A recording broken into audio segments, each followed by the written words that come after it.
When you do YouTube because you love to make certain kinds of content, not because of the views, not because of the money. Do it because you love to do it, no other reason.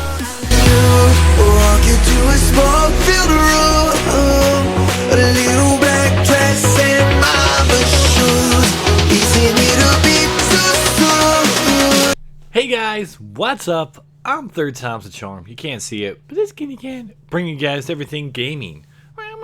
This is the second time. I was recording this yesterday. Didn't work because I muted my mic like an idiot. And I didn't want to do it again. So I'm doing it again today. Hopefully it works out. But this article, I found this article the day it came out on March 31st. I know I'm probably a little late to the bus stop for this one. But on March 31st, PlayStation 2 officially dies today.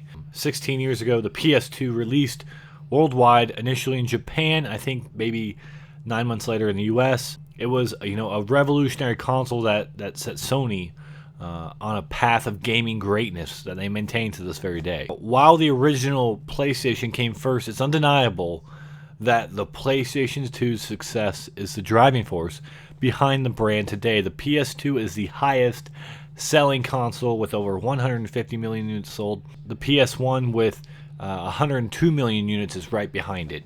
Now, to put that in comparison, that's a lot. Now, the original Xbox came out a year later. Can you guess how many of that has sold? Can you guess? 24 million units. That's a lot, and it gives you big perspective of how influential and impacting the PS2 has been on this gaming, just the gaming industry over the last 20 years. PS2's iconic startup screen will forever be cemented in our memories. It truly was the console of gaming revolution that propelled the industry into what it's become today and impacted an entire generation. It might no longer be functional online, but the memories will last all of us a lifetime. And with that said, on March 31st, that was the last day for the last game, Final Fantasy XI. The service for that online functionality would be discontinued. All online functionality for the PS2 would be gone. Would be done. If you think about it, Final Fantasy XI came out, I think, in 2004. So for over 12 years, they had Final Fantasy XI online. You could play it for 12 years. That's dedication right there. That's dedication to a console, to its consumers. Who cares if it's outdated? I actually think it looks okay. The screenshot here they have on the article for the content, I think it looks okay. Obviously it's outdated, but for its time, it was great. Heck, if I had known this, I probably would have popped it in for a day and just been like, yeah, I'm on the last day. I remember when Halo 2 on the original Xbox, they were announcing the last day for Halo 2. That was a big deal to some people, The original Xbox having the online go down, that was a big deal. A bigger deal for me because I never really played online for PS2, even though they kind of delved into it first. Original Xbox, obviously, I feel, and I think a lot of people would agree, took off quicker. It really nailed it first. But the PS2 had online games. I didn't really look into how many they had, but I know from this article they had Final Fantasy XI. I've played Killzone 1 on the PS2 online. It was not bad. I always loved and enjoyed Killzone on the PS2. Other games that a lot of people enjoyed, whether I liked them or not, you had Metal Gear Solid 2, or at least the Metal Gear Solid franchise was pretty good on the PS2. I think a lot of people would agree. You had Kill Switch. It was one of the first third-person shooters, so I know that seems kind of confusing. It was my very first third-person shooter that I played, I think, at least on the PS2, and that kind of really got me into third-person shooters. I enjoyed that. To me, this was like Gears of War style gameplay.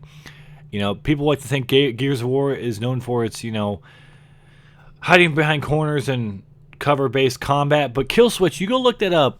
Kill Switch, it was a lot of cover-based gameplay. And to me, I think that had it nailed before Gears of War. That tried doing cover-based before Gears of War. Really got into it too. You're still talking 2 generations apart. PS2 and original Xbox and the other 360 with it. Jak and Daxter, the first one. I never played the second and third. Unfortunately, I'll have to do that sometime. But I haven't played the second or third. I heard the third's better than the second. But for me, the first Jak and Daxter was one of the first open world games other than Grand Theft Auto 3 that I really got into. Jak and Daxter was great. It had some, and if you think about it, it had some RPG elements as well. It was like an open world RPG. You could collect things. You didn't have crafting. It wasn't super in depth, but It was a lot of fun, and I really enjoyed Jak and Daxter, one of my all-time favorite games on the PS2.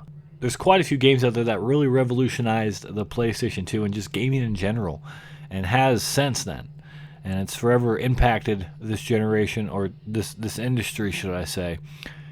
And it's undeniable. Let me know below, guys. Did you ever own a PS2? What was your first initial reaction when you first got it? How old were you? I think I was 10, around the age of 10 when I got a PS2. I think I was 8 when I got a PS1, maybe. Because I think the PS1 was out in 98, 96, something like that. I really enjoyed my PS2. The library is so vast. There are so many games I didn't get to play. Let me know, guys. What do you guys think about the PS2 finally coming to an end, in a sense, as far as online functionality? Now, games stopped being produced for the PS2. They stopped producing PS2 games back in 2013. So, with that in 2013 and now this, the online functionality being gone on the PS2, it's really kind of like a send-off for an era. All right, guys. Well, that's all I got for you for this video. Thank you so much for stopping by. I always do appreciate your love and support. Keep on keeping on, keep on gaming. And until next time, guys, I'm Third Time's a Charm, bringing you guys everything gaming. Meow, meow. Oh, yeah, there's Kitty Cat. You can't see it. Kitty Cat's here, but I know. I'm sorry, Catty. I'm sorry, Catty. I always forget you sometimes.